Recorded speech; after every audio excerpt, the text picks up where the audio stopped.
administración de medicamentos? Son tres. ¿Cuáles son las tres principales vías mediante las cuales nosotros podemos administrarle medicamentos a un paciente? Intradérmico. Enteral, parenteral. Endovenoso. Ajá, exactamente. ¿Quién dijo eso de enteral, parenteral? Yo, Leonardo. Ya, muy bien, ahí van dos, falta una. Que generalmente lo usamos cuando al paciente le damos gotitas para el ojo, para el oído. ¿Vía tópica? No. Tópica, muy bien. Sí, esas son las tres principales vías de administración de medicamentos que nosotros vamos a utilizar. Entonces, la vía enteral, como su mismo nombre lo dice, es entérica, es decir, nosotros vamos a utilizar el sistema gastrointestinal para la administración del medicamento. Y el ejemplo más grande de una vía enteral es la vía oral, ¿sí? Que puede ser por vía sublingual o por vía bucal o oral propiamente dicha. ¿Alguno de ustedes me podría dar un ejemplo de algún medicamento que nosotros comúnmente administremos por vía sublingual o podamos administrar por vía sublingual? Captopril. Sí, ¿y para qué se usa la captopril, sabes? Bajar la presión, si no mal recuerdo. Exactamente. La captopril, que generalmente la que ponemos debajo de la lengua es de 25 miligramos, 50 miligramos, se va a utilizar en el caso de pacientes que entran en una emergencia hipertensiva. Ojo que la emergencia hipertensiva nosotros lo vamos a considerar cuando la presión arterial está por encima de 180/100. Más bajo que eso, generalmente tratamos de bajarla mediante otros medios. Pero es ahí donde nosotros vamos a administrar la captopril, o enalapril también se puede utilizar, pero generalmente para emergencias se utiliza la captopril, para bajar la presión arterial del paciente, como tú mismo mencionas. ¿Y por qué se utiliza la vía sublingual y no dejamos que el paciente trague la pastilla y siga su camino? ¿Por qué? Porque por vía sublingual nosotros vamos a saltearnos algunos pasos dentro de lo que es el procesamiento del medicamento y por lo tanto va a actuar muchísimo más rápido y va a llegar al nivel o al espacio intravascular de manera mucho más efectiva y va a llegar más cantidad. Por otro lado, tenemos lo que es la vía tópica, que es la que les estaba contando. Tenemos a través de la vía vaginal, la piel, como los parches dérmicos, la vía rectal, la vía oftálmica, nasal, la vía óptica. ¿Alguno de ustedes me podría dar un ejemplo de algún medicamento que nosotros podamos administrar por vía vaginal? ¿O para qué enfermedades de repente? Los óvulos. Para Exacto. Generalmente cuando nosotros tenemos enfermedades como son las infecciones del tracto urinario, vulvovaginitis o micosis, que es básicamente hongos en la zona perineal, sobre todo en las mujeres, nosotros vamos a darle a las chicas óvulos para que se los administren por vía vaginal. Por vía oftálmica, lo más común es que te den lágrimas artificiales cuando tienes el ojo seco porque pasas mucho tiempo frente al televisor.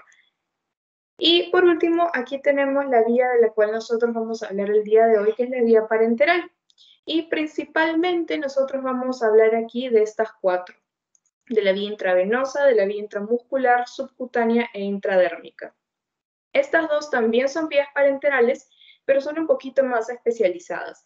En el caso de la vía intraarticular, generalmente lo que vamos a administrar dentro de las articulaciones, como su mismo nombre lo dice, van a ser corticoides para disminuir la inflamación en enfermedades como son la bursitis, la artritis reumatoide, la artrosis también, o por el contrario, para sacar líquido sinovial o líquido articular para poder disminuir el tamaño de una articulación. Y en el caso de la vía intratecal, generalmente aquí estamos hablando de la famosa epidural que se pone en las mujeres embarazadas o también la anestesia intrarraquídea, que básicamente son técnicas para lograr que un paciente pierda la sensibilidad en una zona específica del cuerpo para evitar que el paciente sea sedado completamente. Y esto generalmente lo vamos a utilizar durante el trabajo de parto o en cirugías especializadas, generalmente del área de traumatología. Esto que vemos acá es un catéter venoso periférico. Ya más adelante ustedes van a ver que van a ver un montón de tipos de cateterismo. Sin embargo, cuando nosotros utilizamos la vía intravenosa para colocar una vía, como me imagino que al menos alguno de ustedes le deben haber puesto, así sea suero nomás porque se deshidrataron, esto va a ser considerado como un catéter venoso periférico. ¿Alguno de ustedes sabe cuáles son las venas que nosotros utilizamos para colocar estos catéteres? ¿O saben por lo menos en dónde las colocan? Primero, y eso tiene un orden, primero nosotros vamos a utilizar las venas del dorso de la mano. Si es que ahí no se puede, nosotros vamos a pasar a utilizar una vena que se conoce como la vena del anestesiólogo porque es un poco más gruesita, que se va a encontrar en una estructura anatómica que se llama la tabaquera anatómica, que es básicamente está acá en el pulgar. No a todos se nos nota, generalmente es solamente las personas que son muy, muy flaquitas. Cuando levantan el dedo así se les va a hacer un huequito acá. Ese huequito es la tabaquera anatómica y ahí ustedes van a poder encontrar lo que es la vena del anestesiólogo y es generalmente la vena que es más fácil de agarrar para colocar un catéter venoso central, perdón, un catéter venoso periférico. Si es que ahí no se puede, nosotros vamos a pasar a lo que es las venas del antebrazo. Y como ustedes pueden observar acá, que es algo muy curioso, en nosotros, estas venas del antebrazo van a formar una M, que nosotros la conocemos como la M venosa, y es estas venas las que nosotros, generalmente la del medio, que es la vena mediana, a la que nosotros vamos a pasar a introducir el catéter venoso periférico en caso de que las venas del dorso de la mano o de la tabaquera anatómica no nos funcionen. ¿Cuáles son las consideraciones que nosotros tenemos que tener en cuenta? En primer lugar, y es algo que nunca se deben olvidar, para ustedes poder administrar un medicamento, el paciente les tiene que venir con una receta médica y una indicación específica para ese medicamento, sobre todo cuando nosotros estamos hablando de antibióticos. ¿Por qué? Porque es muy común que ahora la gente vaya a la farmacia, diga que tiene dolor de garganta y el farmacéutico que está ahí les dé, toma tu ciprofloxacino o toma tu citromicina o tomoxiclavulánico, que son antibióticos, cuando más del 70% de las infecciones respiratorias son en realidad virales. Entonces la pregunta es, ¿por qué le darías un antibiótico que es para matar bacterias a una enfermedad viral? No lo sabemos. Entonces, eso es lo primero en lo que ustedes se tienen que fijar, ¿sí? También tienen que verificar la fecha de vencimiento del medicamento. Tienen que preguntarle al paciente acerca de la hipersensibilidad, sobre todo. ¿Alguno sabe cuál es el tipo el tipo de medicamento al que un montón de gente es alérgica y puede ser muy peligroso? Que es un medicamento común, es la madre de todos los antibióticos. ¿La penicilina? Exactamente. Porque un paciente que es alérgico a la penicilina y ustedes no les preguntan y le ponen penicilina, va a ser una reacción alérgica en segundos. Y si no tienen los medicamentos necesarios para revertir toda esta reacción de anafilaxia, que es básicamente una reacción alérgica súper generalizada, que se te inflama tanto la garganta que el paciente ya no puede respirar, el paciente puede fallecer. Entonces, nunca se olviden de preguntar por alergias o generalmente en la historia clínica va a figurar como hipersensibilidades. Tienen que informar al paciente sobre lo que le van a hacer. Y vamos a hablar algo muy importante, que es este concepto de asepsia. ¿Sí? Y estas son 4 definiciones que salen en su teoría, que se las he puesto tal cual. ¿Por qué? Porque hay preguntas en los exámenes en las que les piden la definición de cada uno de estos términos de manera literal. Entonces, tenemos 4 principalmente, lo que es asepsia, la antisepsia, la desinfección y la esterilización. Entonces, para evitar que se lean todo esto ahorita, vamos a resumirlo en unas cuantas palabras cada uno. La asepsia básicamente va a ser, ¿qué cosa? El conjunto de técnicas que nosotros vamos a utilizar para quedar limpiecitos, ¿sí? Que puede ser lavarnos las manos, colocar un campo estéril, tener un protocolo de bioseguridad. ¿Qué cosa es la antisepsia? La antisepsia es básicamente utilizar sustancias, generalmente nosotros vamos a utilizar lo que es la clorhexidina o la iodopovidona, para poder limpiar el tejido o la zona en la que nosotros vamos a trabajar sobre el paciente y evitar así las infecciones. Tercero, tenemos lo que es la desinfección y cuarto, la esterilización. ¿Alguno me podría decir la diferencia entre estos dos últimos conceptos? ¿O cuál creen ustedes que puede ser la diferencia porque no son lo mismo? La esterilización y la limpieza total de todo tipo de microorganismos. Ujú. Y ¿Y la desinfección? pues no elimina todos los microorganismos. El profesor dijo que algunos virus y esporas no se podían eliminar. Exactamente. Eso último que dijiste es la clave, las esporas. ¿Alguien sabe qué cosas son esporas? Hongos. Exactamente. Los hongos son los microorganismos más difíciles de erradicar. ¿Por qué? Porque tienen un montón de cubiertas que los protegen del ambiente. Y cuando ustedes lleven microbiología el próximo año, se van a dar cuenta que también son los que más se demoran en salir o en brotar durante los cultivos porque son súper especiales, súper quisquillosos. Si no tienen su temperatura y sus nutrientes necesarios, no salen y no salen. Entonces, acuérdense siempre, durante la desinfección nosotros vamos a eliminar todo excepto las esporas. En cambio, durante la esterilización nosotros vamos a eliminar absolutamente todo, incluyendo las esporas, ¿sí? Entonces, asepsia es el conjunto de técnicas en la que nosotros vamos a utilizar para eliminar microorganismos que puedan infectarnos, es decir, para quedarnos limpios y el paciente también se quede limpio. La antisepsia es el uso de sustancias químicas para este medio, o para este fin, mejor dicho, como lo es la clorhexidina y la iodopovidona, que son los más comunes. La desinfección es eliminar microorganismos, excepto esporas, y la esterilización es eliminar absolutamente todo, incluyendo las esporas.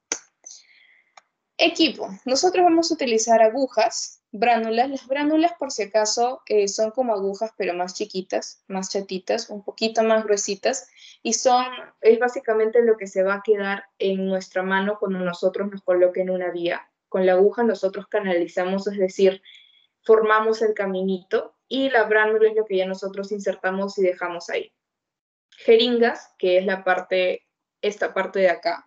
La jeringa no es la aguja, por si acaso, son dos cosas diferentes. La jeringa es el tubo de plástico, por así decirlo, que va a contener cualquier sustancia que nosotros querramos inyectar al paciente.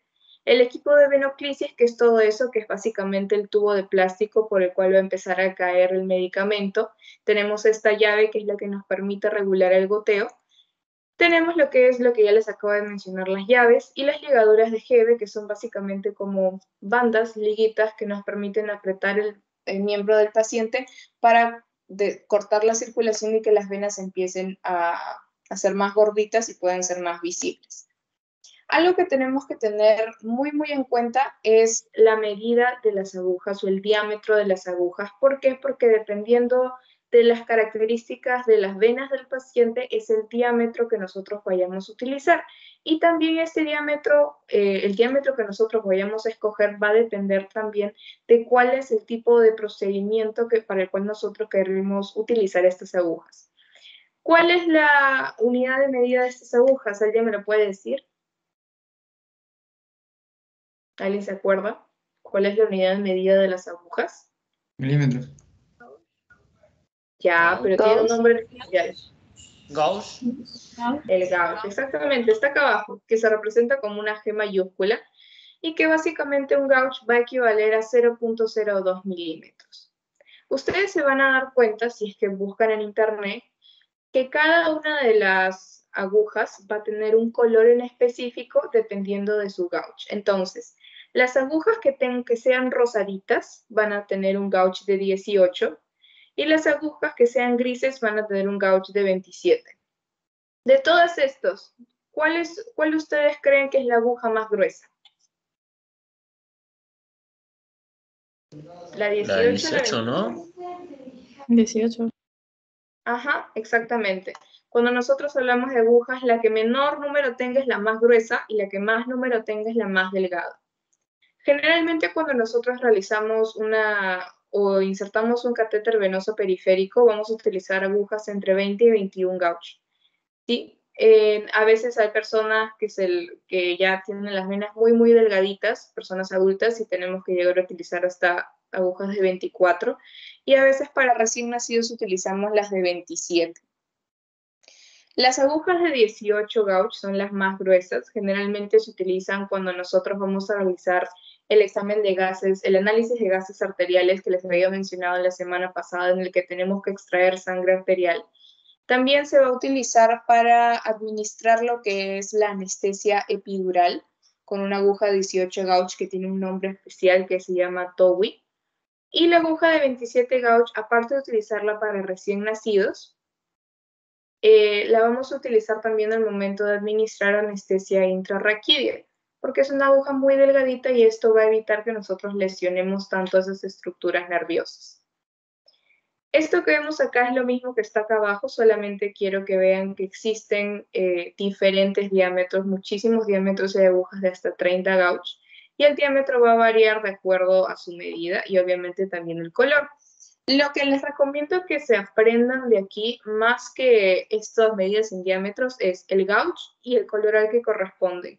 ¿Por qué? Porque generalmente eso también les pueden preguntar durante los exámenes o durante los pasitos. Las bránulas, no es necesario que en el caso de las bránulas aprendan el color ni el gauge, pero ¿no están viendo la pantalla? ¿Se ve o no se ve? Porque creo que algunos de ustedes no lo están viendo. Hay gente que está entendiendo, Se pero ve, no para me poder parece ver. que no. Ah, ya. De repente es el internet, porque a veces a mí también en las clases no veo la pantalla y se está compartiendo.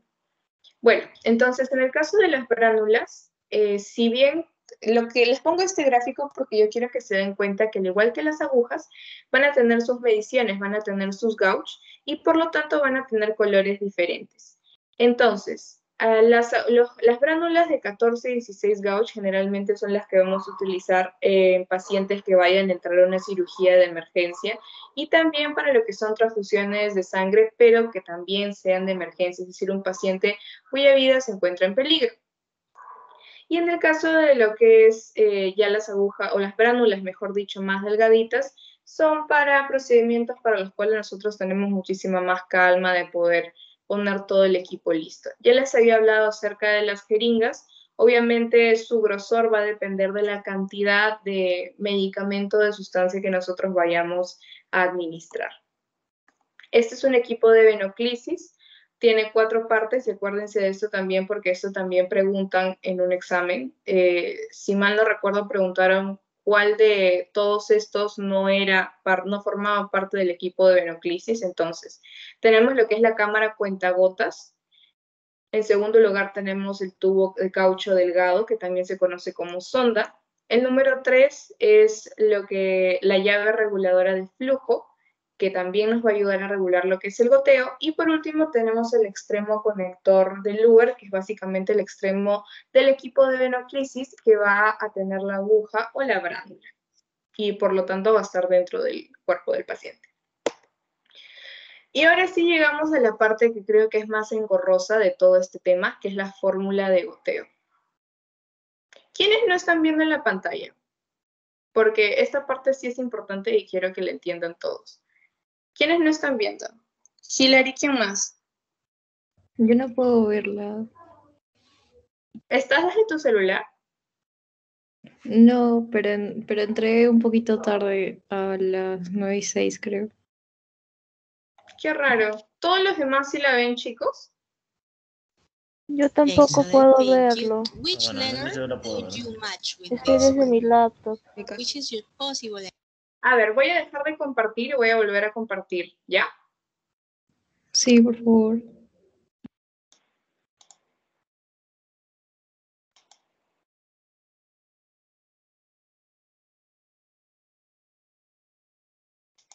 Ya, ahora voy a volver a ponerlo.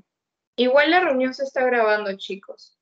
No, yo todavía no la voy a subir a YouTube, pero igual ustedes como están dentro del grupo de Teams la pueden descargar y verla en su computadora normal. ¿Ahora sí la pueden ver en la pantalla? Sí, ahora sí. Ya, perfecto. Entonces, ahora vamos a revisar la parte de la fórmula de goteo, que es básicamente lo que nos va a permitir determinar cuánto medicamento nosotros le vamos a administrar a un paciente en una hora, ¿sí? Entonces, vamos a partir primero de la fórmula de goteo madre, la fórmula de goteo básica, que tenemos que nos va a dar como resultado el goteo o la cantidad de gotas que nosotros vamos a administrar al paciente por minuto, ¿sí? ¿Y cuál va a ser esta fórmula? Vamos a poner el volumen entre el tiempo por 3. En esta fórmula, el volumen, ustedes tienen que asegurarse de que se encuentre en mililitros, ¿sí? Y el tiempo tiene que estar en horas. El 3 simplemente va a ser una constante, ¿sí? Así que por ese número no se preocupen. Ese número nunca va a cambiar. Nunca va a ser 4, ni 5, ni 2, ni 1. Siempre, siempre en esta fórmula va a ser 3. Lo que va a cambiar obviamente va a ser el volumen y el tiempo dependiendo de los datos que ustedes les den. Entonces acuérdense, el volumen tiene que estar en mililitros y el tiempo tiene que estar en horas. Y esta operación que nosotros vayamos a hacer nos va a dar como resultado el goteo por minuto, la cantidad de gotas por minuto. Entonces vamos a hacerlo con un ejemplo. Nos dan que el volumen que vamos a administrar al paciente es de 1500 mililitros y el que el tiempo es 15 horas. Entonces, lo primero que nos piden obviamente averiguar cuánto es el número de gotas por minuto que le vamos a administrar al paciente. Entonces, lo primero que nosotros tenemos que hacer para resolver este problema es asegurarnos de que los datos que nos han dado se encuentren en las unidades correctas para que nosotros podamos aplicar esta fórmula. ¿Esto qué quiere decir? Primero tenemos que asegurarnos que el volumen se encuentre en mililitros. Nos dan 1500 mililitros, está en mililitros, ok. El tiempo tiene que estar en horas. Aquí el tiempo 15 horas, perfecto. Entonces nuestros datos están en las unidades correctas para que nosotros podamos utilizar la ecuación o esta fórmula. Entonces lo que vamos a hacer es dividir el volumen en mililitros, que vendría a ser 1500, entre 3, que es la constante, eso nunca cambia, por el tiempo en horas, que vendría a ser 15. ¿Cuánto nos da eso como resultado? 33.33. Vamos a redondearlo a 33 para no hacernos bolas. Lo voy a cambiar. 33. Entonces, ¿cuánto es el número de gotas por minuto que nosotros vamos a administrar? 33 gotas por minuto. Ahora, imaginemos que no nos preguntaron gotas por minuto, sino que nos preguntaron cuántas gotas por hora nosotros le vamos a administrar al paciente. ¿Cómo lo vamos a averiguar? Simple. Igual nos tenemos que asegurar de que nuestros datos estén en las unidades correctas, volumen en mililitros, tiempo en horas, pero lo que vamos a hacer es retirar este 3, retirar esta constante de la fórmula. ¿Esto qué quiere decir? Que lo único que vamos a tener que hacer es dividir el volumen en mililitros entre el tiempo en horas, como aparece acá. Entonces, dividiríamos 1500 entre 15 y nos daría 100. Que es el número de gotas por hora que nosotros le vamos a administrar al paciente. Tercero, imagínense que también nos preguntan ya tenemos el número de gotas por minuto, el número de gotas por hora, pero ahora lo que yo quiero que me digas es cuántos mililitros por minuto le estoy administrando yo a mi paciente. Y para esto, ustedes tienen que saber que 1 mililitro equivale a 20 gotas, ¿sí? Entonces, ¿qué cosa es lo que vamos a hacer? Nosotros teníamos acá nuestro resultado de gotas por minuto que iba a ser, que es 33. Este 33, que son 33 gotas, lo tenemos que dividir entre 20. ¿Por qué? Porque 20 gotas es 1 mililitro y lo que nosotros queremos averiguar es cuántos mililitros por minuto le estamos dando a nuestro paciente. Entonces, 33 entre 20 nos da 1.66 mililitros por minuto. ¿Se entendió, chicos? Sí, sí. Ahora sí. Mejor que el profe. Sí, el profesor Radio, fíjate. Sí, el video que me enviaron. Ya, entonces, para poder entenderlo un poquito mejor, voy a minimizar esto y vamos a hacer este ejercicio. Entonces, nos dan nuestros datos y nos dicen que averiguar el número de gotas por minuto, el número de gotas por horas y el número y el mililitro y la cantidad de mililitros por minuto. Y nos dan como datos que le queremos administrar al paciente 1.2 litros en 4 horas. Entonces, ¿alguien me quiere decir, por favor, cuál sería el primer paso que yo tengo que hacer para poder aplicar la fórmula? Transformar los litros a mililitros. Transformar los litros a mililitros. Exactamente, asegurarse de que sus datos estén en las unidades correctas. ¿Cuántos mililitros equivale a 1.2 litros? Pueden usar su calculadora. 1200. 1200. 1200. Entonces, vamos a ponerla acá arriba, el volumen vendría a ser 1200 mililitros. ¿El tiempo se encuentra en las unidades correctas o tenemos que transformarlo? Está en unidades correctas. Está correcto. Exactamente, 4 horas. Ya. Ahora, para averiguar el número de gotas por minuto, ¿cuál es la operación que nosotros vamos a llevar a cabo? La 1200. primera, ¿no? Número de gotas. 1200 sobre 3 por 4. Exactamente. ¿Cuánto vendría a ser? 100. 100. Exactamente. ¿Y esto qué es, chicos? Gotas por Gotas por minuto. minuto. Exactamente, es gotas por minuto. Ahora, nos piden averiguar el número de gotas por hora. ¿Qué cosa es lo que hacemos? 1200 entre 1200 entre 4. Exactamente. ¿Por qué? Porque solamente nos están pidiendo por horas, ya no por minutos. Entonces, lo que hacemos es retirar a la constante, retirar al 3. ¿Cuánto vendría a ser esto? 300. 300 Exactamente. gotas por hora. Ahora lo que nos piden es que les digamos cuántos mililitros por minuto le estamos administrando al paciente. ¿Qué cosa es lo que hacemos? 100. Lo dividimos entre 20. Las gotas por minuto entre 20. 5. 5. Exactamente, entonces vendrían a ser 5 mililitros por minuto lo que le estamos administrando al paciente. Y si yo en lugar de darles este 100 les doy 5 mililitros por minuto y les pido que me digan cuántas gotas le estoy dando, ¿qué harían? Multiplicarlo por 5 20. por 20. Exactamente, entonces sería 5 por 20, tenemos lo que es el 100. Entonces nunca se olviden, chicos, de esto, por favor. Número de gotas por minuto va a ser el volumen sobre 3 por tiempo. Número de gotas por hora, simplemente el volumen sobre el tiempo. Y en los mililitros por minuto dividimos entre 20 los mililitros o los multiplicamos, multiplicamos por 20. Y acuérdense siempre, siempre, siempre, por favor, de verificar que sus datos se encuentren en las unidades correctas, porque si no, eso les puede llevar a marcar una cosa que no es. ¿Sí? Alejandra, disculpa. Sí. En la anterior diapositiva, el final donde pusiste 5 por 20, ¿era cuando nos pedían qué cosa, disculpa? Cuando te daban, solamente te decían 5 mililitros por minuto y te pedían que les digas cuántas gotas estás administrando. Si 1 mililitro son 20 gotas, 5 mililitros por 20, 100 gotas. A ver, gracias. Ya.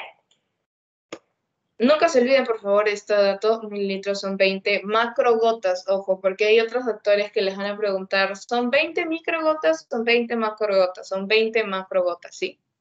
Pero para que sepan nada más, cultura general.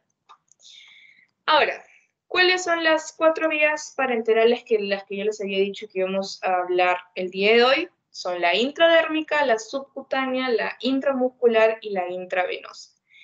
Entonces, algunas cositas que nosotros tenemos que tener en cuenta es que los medicamentos o cualquier sustancia en realidad que nosotros vayamos a inyectar por vía parenteral, lo tenemos que inyectar de forma lenta, ¿sí? Porque si lo inyectamos todo de una, crea un montón de turbulencia dentro del espacio intravascular. Ojo que cuando yo les digo espacio intravascular estamos hablando ya sea dentro de arterias o dentro de venas, y esto puede llevar a que nosotros dañemos la forma de absorción de este medicamento o también crear una reacción muy acelerada dentro del organismo del paciente. Otra cosa que tenemos que tener en cuenta es que cuando nosotros inyectemos sustancias oleosas, luego de hacerlo tenemos que masajear la zona durante más o menos 1 minuto. Y si por el contrario la sustancia que estamos inyectando es acuosa, solamente tenemos que ejercer presión. Aquí no masajeamos. ¿Por qué masajeamos? Para hacer que la sustancia, por así decirlo, se derrita y pase más rápido. Si nosotros lo que estamos colocando son vacunas, no se frotan, por favor no froten, simplemente igual presión. Tenemos que tener muchísimo, muchísimo cuidado al momento de colocar utilizar, mejor dicho, la vía parenteral, de no dañar algún vasito chiquito que esté cerca.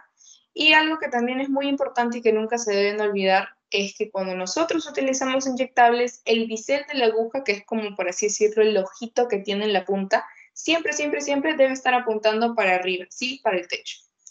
Entonces, ¿cuáles son los usos más comunes para cada vía? En primer lugar, tenemos la vía intradérmica, que es la que observamos aquí abajo, que generalmente nosotros debemos utilizar un ángulo de 15 grados para poder administrarla, aunque ojo, esto va a depender muchísimo de la literatura que se esté utilizando. Y los tres usos más comunes de esta vía va a ser las pruebas cutáneas, los anestésicos locales y la prueba de Mantoux. ¿Alguien sabe qué cosa es la prueba de Mantoux? ¿O tiene alguna idea de qué cosa es la prueba de Mantoux? Que es muy, muy importante en nuestro medio, por si acaso. Cuando vayan a postas, muy probablemente sus autores les hablen de esto. ¿Sí? ¿Para detectar la diabetes o diagnosticar? Las pruebas de alérgicos, para ver de qué eres alérgico. No, esas son las pruebas Para cutáneas, que tuberculosis. generalmente es el skin prick test. Tuberculosis. Exactamente.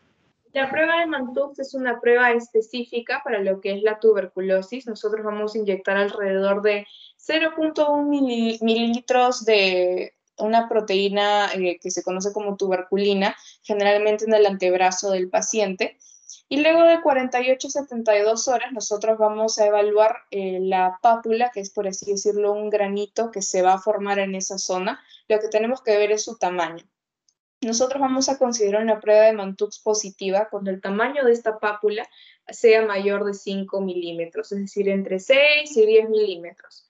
Sin embargo, por así decirlo, la desventaja de esta prueba es que en nuestro medio, si bien es sensible, no va a ser específica. ¿Por qué? Porque el Perú es un país endémico en tuberculosis. Entonces, lo que la prueba de Mantoux hace es básicamente detectar todas las especies de Mycobacterium que nos pueden haber infectado, pero que no va a determinar si es que esta infección es una infección pasada o es una infección que actualmente se encuentra activa. Y algo que también es una desventaja, sobre todo en nuestro país, es que la prueba de Mantoux va a ser positiva en casi toda nuestra población, porque todos en algún momento hemos sido expuestos a alguna especie de Mycobacterium. De repente no Mycobacterium tuberculosis, que es la bacteria que va a causar la tuberculosis, sino alguna otra especie, y por lo tanto generalmente no se utiliza tanto para diagnóstico en sí de tuberculosis. Acuérdense que el diagnóstico, el gold estándar, es decir, lo que sí o sí nos va a confirmar que una persona tiene tuberculosis, es un cultivo, ¿sí? Una baciloscopía de esputo. Acuérdense siempre, siempre de eso.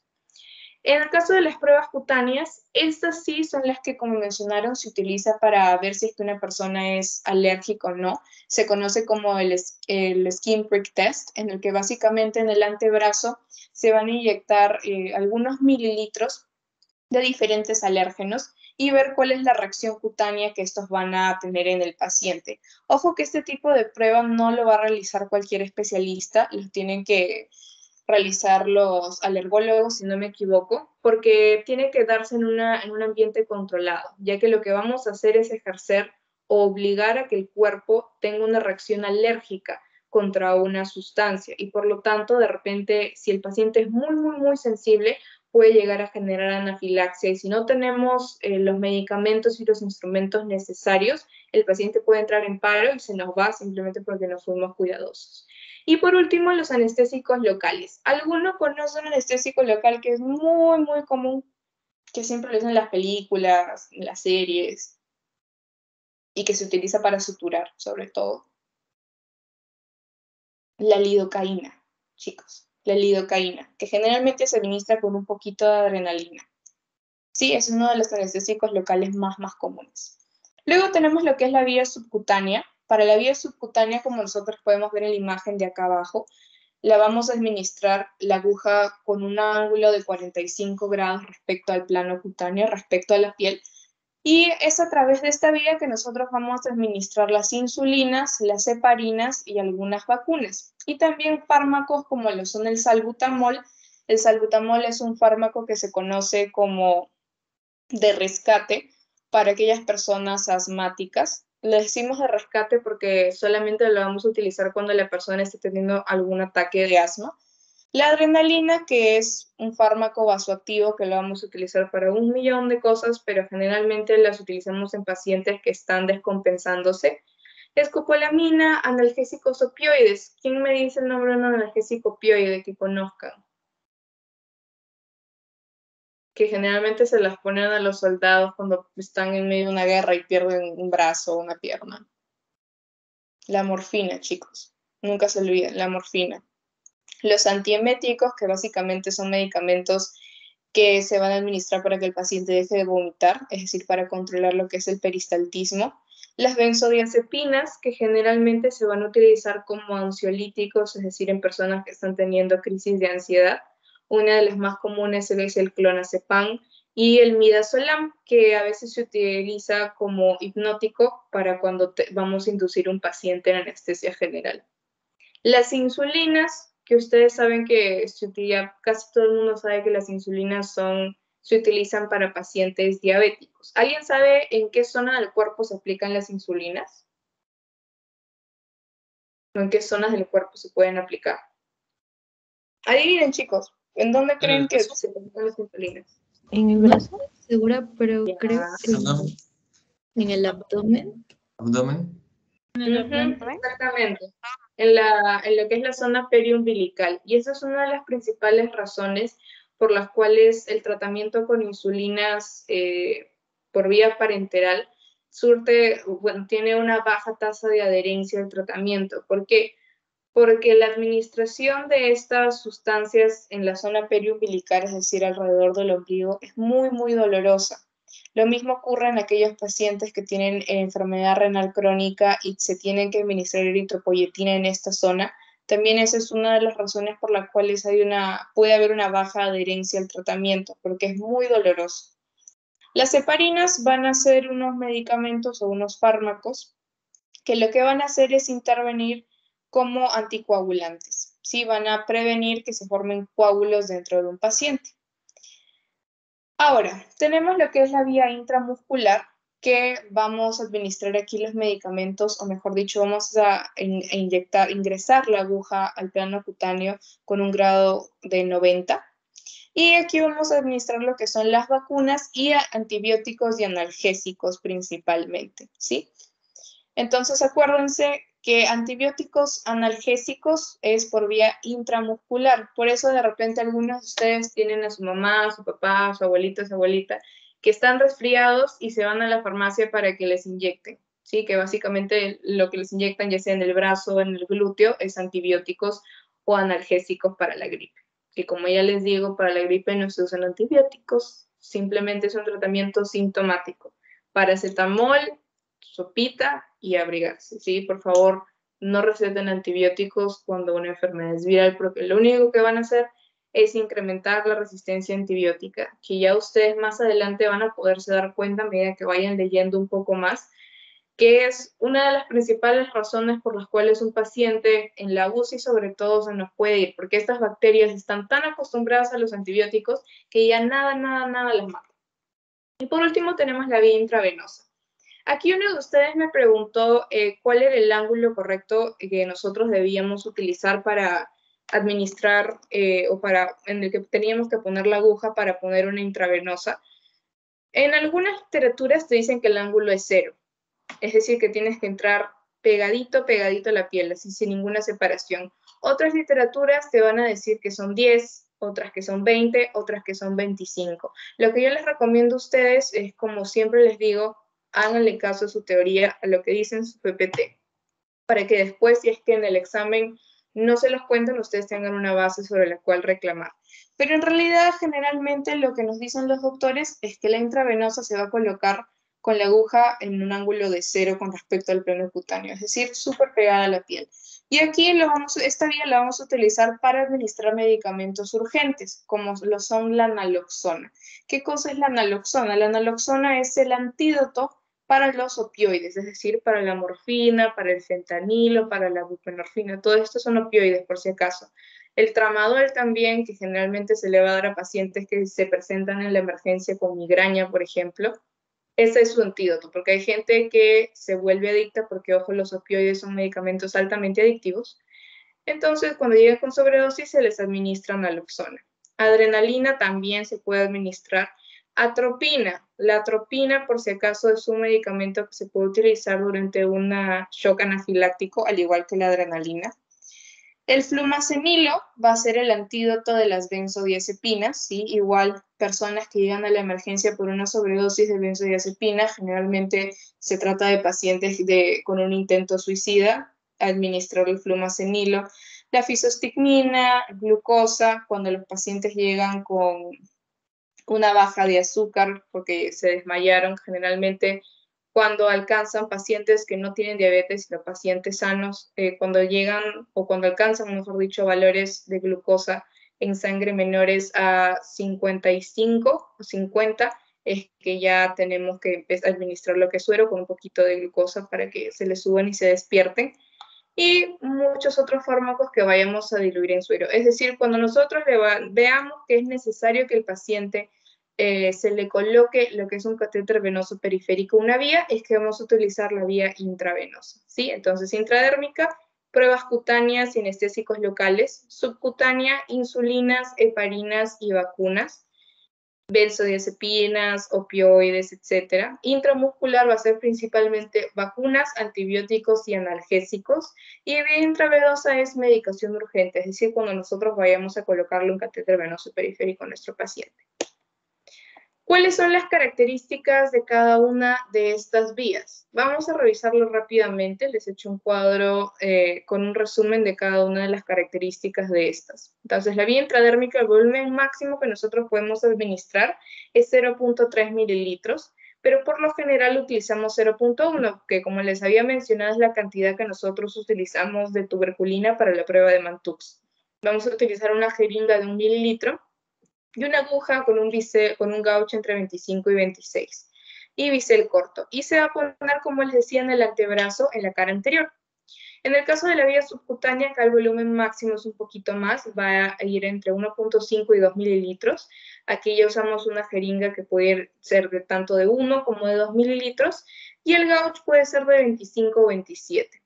Aquí la subcutánea la podemos poner en el tercio medio de la cara externa del muslo, es decir, en la pierna, el tercio medio de la cara externa del brazo, en la parte de aquí, o en la zona superior de la espalda, que es la zona escapular, por las escápulas, o en la zona periumbilical, que es como ustedes mencionaban, alrededor del ombligo, que es donde generalmente nosotros administramos lo que es la insulina o la eritropoyetina. La eritropoyetina, por si acaso, nos va a ayudar a que se fabriquen más glóbulos rojos, y por lo tanto va a ayudar a mejorar la hemoglobina también. En el caso de la vía intramuscular, ya habíamos visto que generalmente se utiliza para administrar principalmente vacunas, analgésicos y antibióticos. Aquí vamos a utilizar dos músculos principales, el deltoides y el glúteo. Y acá tenemos que prestar muchísima atención a la zona del glúteo donde nosotros vamos a poner vamos a insertar esta aguja. ¿Por qué? Porque si no lo hacemos en la zona adecuada, podemos lesionar un nervio, que es el nervio ciático, y podemos dejar paralítico a nuestro paciente o con alguna parestesia. Por si acaso, las parestesias son esa sensación de hormigueo que sentimos. De repente alguno de ustedes cuando dice se me durmió la pierna porque sienten que la pierna les está hormigueando, eso se llama parestesia. Y esto generalmente puede ocurrir no solamente cuando se ha cortado el flujo sanguíneo y vuelve de forma abrupta, sino que también cuando lesionamos los nervios. Los nervios son estructuras muy sensibles, chicos. Entonces, así nosotros le hagamos un rasguño pequeñito, pequeñito a su cápsula, parestesia, ¿sí? Y por último tenemos la vía intravenosa, que generalmente utilizamos las venas que ya les había dicho del dorso de la mano, la vena de la tabaquera del anestesiólogo que se encuentra en la tabaquera anatómica, que son venas, generalmente la vena cefálica, la vena basílica y la vena mediana, que son las que formaban esta M venosa que les había mencionado al inicio, esta de acá. Esta de acá va a ser la vena mediana, que es la que está en el centro, por eso está mediana, está en el medio. Y luego tenemos lo que es la vena basílica, que está por el pulgar, si no me equivoco, y la vena cefálica, ¿sí? Esa es la M venosa y son las venas que nosotros vamos a poder utilizar para poder colocar el catéter venoso periférico y por lo tanto utilizar la vía intravenosa. Las venas metacarpianas son las del dorso de la mano y también venas marginales de la mano, que son venas muchísimo más pequeñitas y por lo tanto son un poco más difíciles de encontrar. Entonces, cuando nosotros vayamos a utilizar la vía intramuscular, tenemos que tener en cuenta dos reglas para localizar la región anatómica adecuada. ¿Alguien me puede decir cuáles son estas reglas? ¿Alguien se acuerda cuáles son estas reglas? A ver. Alejandro, ¿te acuerdas cuáles son esas reglas para poder localizar la zona precisa en la que nosotros debemos insertar la aguja?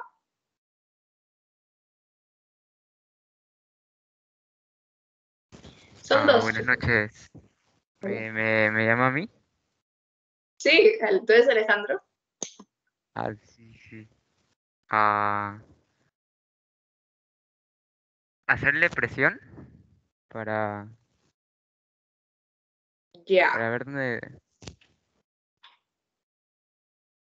Bueno, en el caso de para localizar la región anatómica precisa, porque lo que estás mencionando de hacer presión en realidad es lo que debemos hacer después de haber inyectado, generalmente cuando se trata de vacunas o de soluciones acuosas, porque cuando es de soluciones oleosas o aceitosas tenemos que masajear.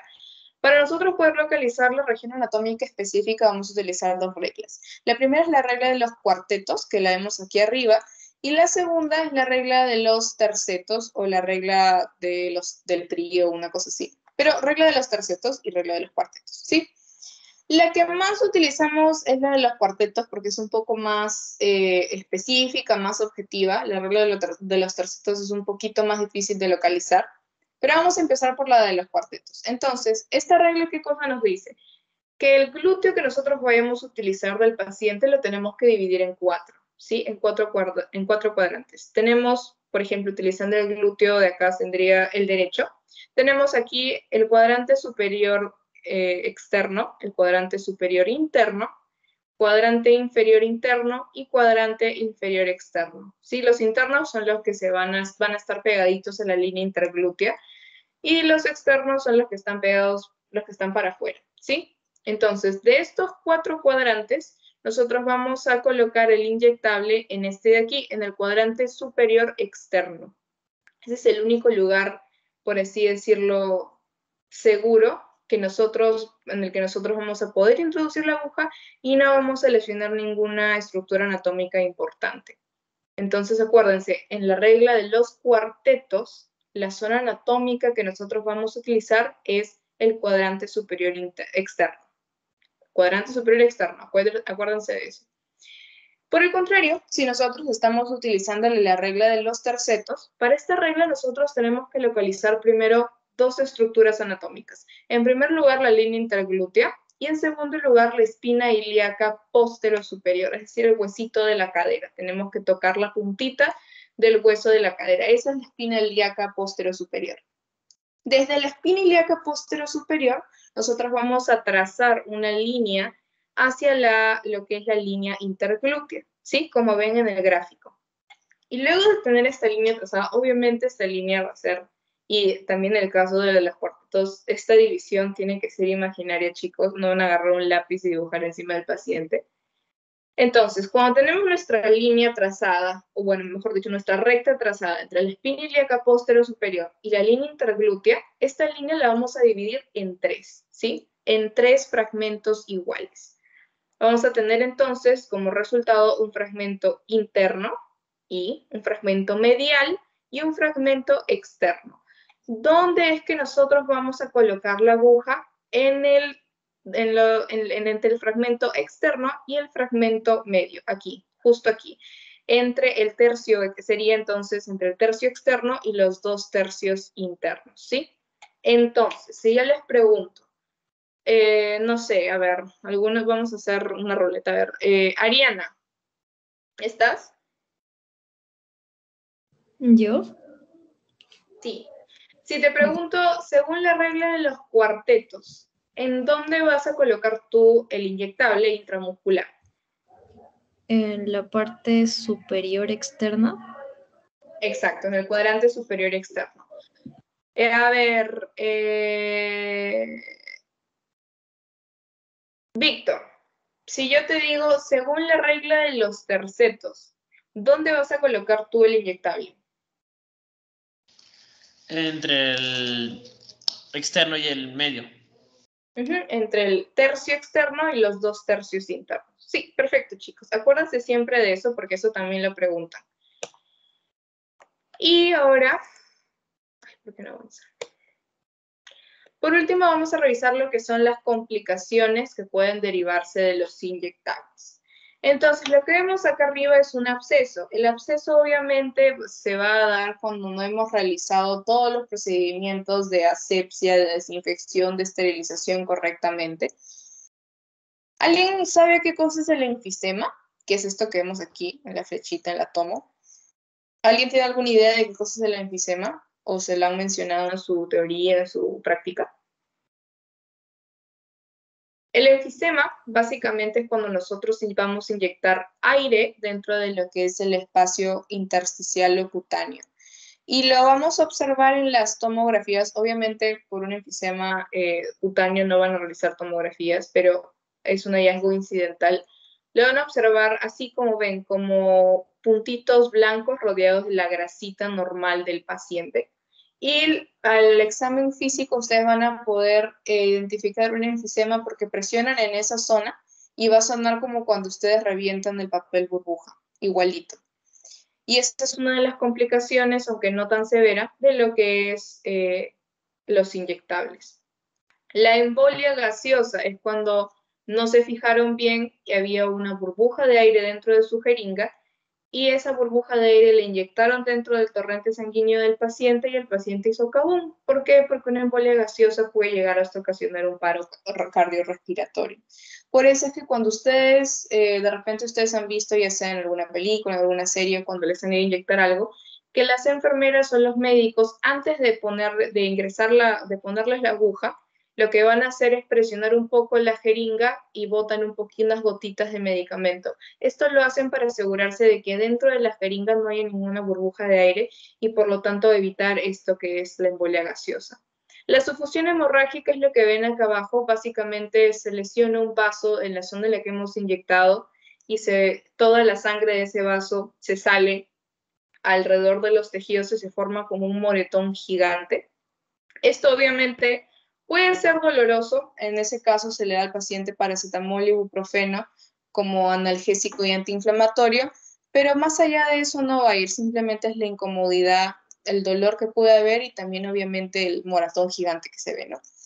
La extravasación medicamentosa básicamente es cuando el medicamento se va a donde no debería irse. Como les digo, esto tampoco es una complicación tan grave. Sin embargo, sí puede llegar a ser molesto para el paciente porque la zona se indura, es decir, se pone súper dura, se entumece y también puede llegar a ser un poco doloroso. Otra cosa que les estaba mencionando era la lesión nerviosa periférica, que generalmente se va a dar cuando nosotros administramos una intramuscular y no lo hacemos en el cuadrante correcto y por lo tanto lesionamos el nervio ciático, que como les decía puede llegar a causar hasta parálisis o parestesias al paciente. Otra complicación a la que tenemos que prestar mucha atención también es la hipersensibilidad. Si el paciente es alérgico, porque como les digo, si un paciente es alérgico o sensible a algún medicamento, la reacción anafiláctica es súper rápida y si no actuamos de forma veloz, el paciente se nos puede ir. Esto de que en esta imagen que ven aquí, que es la pierna de una paciente, lo que ustedes ven es una celulitis. La celulitis, por si acaso, no es lo que todo el mundo cree, que la piel se ve como la cáscara de naranja, que es por grasa, etcétera, no. La celulitis como término médico en realidad es una infección de las células de la piel, como su mismo nombre lo dice, y puede ocurrir como resultado de un inyectable para el cual no se realizaron las técnicas de esterilización, de desinfección, de asepsia correctas. ¿Alguno de ustedes sabe cuáles son los microorganismos que más comúnmente pueden causar ya sea los abscesos o la celulitis? Son dos principalmente. En primer lugar tenemos el Staphylococcus aureus, que van a escuchar un montón sobre él en el resto de la carrera. Y el segundo son los estreptococos del grupo A, que generalmente aquí encontramos al Streptococcus pyogenes. Entonces, estos dos microorganismos, tanto el Staphylococcus aureus como el Streptococcus pyogenes, van a ser los dos principales agentes causales de muchas infecciones cutáneas, sobre todo en el caso de abscesos y celulitis. Y esta imagen que ven acá abajo es una de las complicaciones más graves que va a resultar de una técnica de desinfección al momento de colocar un inyectable que va a comprometer la vida del paciente y su integridad de manera bastante severa. Esto que ven acá se conoce como fascitis o fasciitis necrotizante, que es básicamente una complicación de esta celulitis, de esta infección. Va a ser causada por los estreptococos del grupo A, que principalmente el Streptococcus pyogenes, y básicamente lo que va a ocurrir acá es que las bacterias van a empezar a comerse el músculo del paciente, la carne, se van a empezar a comer el paciente. Y el único tratamiento aquí es un tratamiento quirúrgico, un procedimiento que se conoce como debridación, en el que lo único que hay que hacer o lo único que se puede hacer por este paciente, aparte de administrarle grandes cantidades de medicamentos por vía intravenosa, es hacer esta debridación, y que básicamente se trata de sacar o de cortar todo el tejido que se encuentra comprometido, muchas veces dejando deformaciones en el paciente. Como ustedes pueden observar acá, al paciente se le ha intervenido la zona glútea y del muslo. Todo esto, que ya está subiendo hasta el tórax porque avanza muy rápido, es lo que se encuentra comprometido por la fascitis necrotizante. A estos pacientes generalmente se los puede poner en cámaras hiperbáricas, que son cámaras que tienen básicamente oxígeno puro para poder ralentizar la progresión de esta infección. Sin embargo, sí es bastante fulminante. Eso sería todo, chicos, de este tema. No sé si tengan alguna pregunta antes de pasar a lo que es el post-test. Una pregunta. No, con la anterior diapositiva. ¿Puedes ponerlo un ratito? ¿Esa? La imagen de ese burbuja, ¿ese es un absceso o qué es eso? ¿Dónde? ¿Esta de acá en la tomografía? No, en la izquierda. ¿Dónde sale? ¿Acá? Ajá. Ese es un absceso. Sí. Es básicamente un grano gigante. Los abscesos básicamente se van a curar, generalmente no van a necesitar antibióticos por vía intravenosa, se pueden dar antibióticos orales, sí, pero generalmente el tratamiento para esos abscesos es drenarlos, simplemente. Ok. Gracias. ¿Alguna otra pregunta, chicos? Ya, les acabo de enviar el enlace por el grupo. Ahora sí van a poder ver cuánto sacaron ustedes, les va a salir al final de que contesten, y luego lo resolvemos acá para que sepan cuáles serán las respuestas correctas. Entonces, estas son las primeras tres. Pueden usar su calculadora para la primera, no se preocupen. Disculpa, ¿podrías pasar el enlace por aquí, por el chat de Teams? Ah, ya. Ahí lo paso. Por favor, todos contéstenlo. Ya saben que pongan su nombre completo. Yo no soy adivina, chicos. Hay muchas Marías, muchos Leonardos, muchos todos. Así que, por favor, pongan su nombre completo. Y llénenlo para poder contarles la asistencia.